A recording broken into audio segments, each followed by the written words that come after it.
Gab, I know you wanted to talk about Norway against Gibraltar. You're not allowed to because Jan's going to talk about that. So aside from that, what game has got you excited?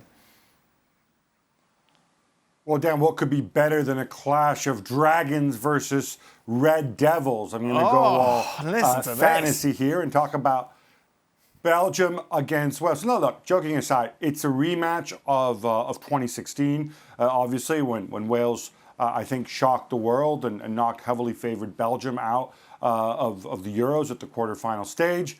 There won't likely no Eden Hazard, but Romelu Lukaku, despite the threatened shutdown at Inter, has made it. Yuri Tielemans, my pick for Premier League Player of the Year, potentially, PPP there. He's going to be there. And for Wales, no Aaron Ramsey, but Gareth Bale coming out after what he said today about saying, I'm going to go back to Real Madrid, see out my contract. We'll see if he's bluffing or not, but I think he's going to be fired up. So I think this is primo entertainment. Jules, for you, which game? We know which game catches the eye. France, Ukraine. Yeah, France-Ukraine, because I think it's a really good one on paper to start with. We saw Ukraine beating Spain not long ago in the Nations League, and France have been playing really well lately. They won against Portugal again in the Nations League in the last game. So really good game, rematch of the 2013 World Cup playoff, second leg that France, at the start of France, won 3-0. So it'd be very good. And for Deschamps, who's kept a lot of the core of the team that won the World Cup, I should remind you, in 2018, not that long ago.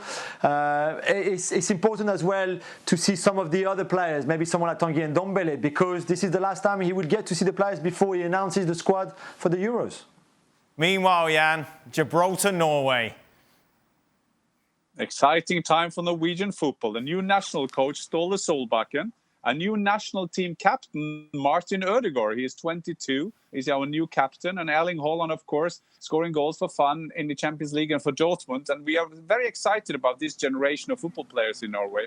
We only got 5 million inhabitants, so we need all the players we can. But our problem, our main challenge, it won't be against Gibraltar. We will beat Gibraltar.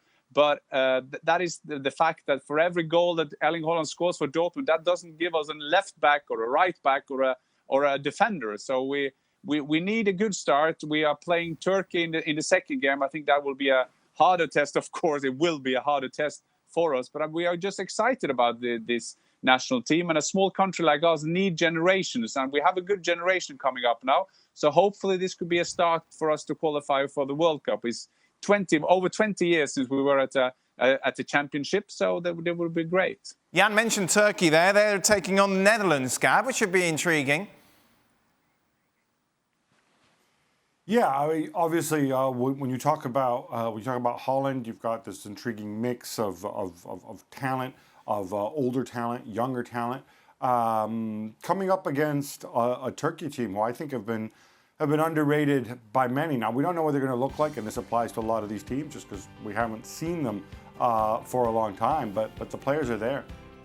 A lot of people fancy Portugal to do well once again in the Euros. They kick off their World Cup campaign against Azerbaijan, Jules.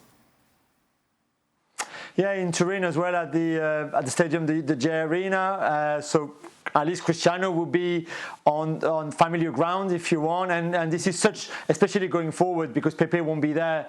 Not that it would be a problem to be Azerbaijan, but certainly going forward, there's a lot of choices to be made for Fernando Santos. Do you play Bruno Fernandes? Do you play Bernardo Silva? Do you play Diogo Jota?